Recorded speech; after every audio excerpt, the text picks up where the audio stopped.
আসসালামু আলাইকুম রহমতুল্লাহ বারাকাতু। দোস্ত, আপনারা সবাই কেমন আছেন? আশা করছি সবাই ভালো আছেন। আজকে বলবো কোন 5টি স্বপ্ন দেখলে বুঝবেন আপনি মহাভাগ্যবান। 1 নম্বর হলো ঘুমের মধ্যে, স্বপ্নের মধ্যে যদি দেখেন আমাদের নবী জনাবে মুহাম্মদুর রাসূলুল্লাহ সাল্লাল্লাহু আলাইহি ওয়াসাল্লামকে কোনো মানুষের স্বপ্নে যদি দেখে তাহলে তার কপাল খুলে যাবে, তার ভাগ্য অনেক ভালো। 2 নম্বর, কোরআন তিলাওয়াত করতে স্বপ্নের মধ্যে দেখলে তার ভাগ্য অনেক ভালো।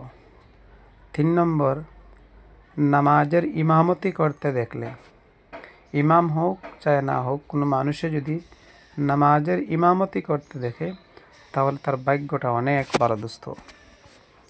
4 নম্বর, কোরআন তিলাওয়াত করতে দেখলে স্বপ্নের মধ্যে তাহলে তার ভাগ্যটা অনেক ভালো, অনেক ভালো।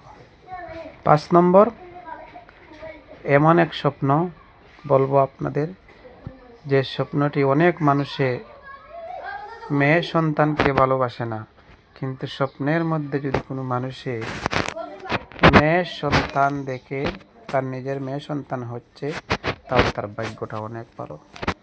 তাহলে আপনাদের ভিডিওটা কেমন লাগলো? এরকম ইম্পর্টেন্ট সুন্দর সুন্দর ভিডিও পাওয়ার জন্য, অনেক কিছু জানার জন্য আমার চ্যানেলটি সাবস্ক্রাইব করবেন এবং আমি গজল ছাড়ি এই গজলগুলিতে কমেন্ট করবেন। সবাই ভালো থাকবেন।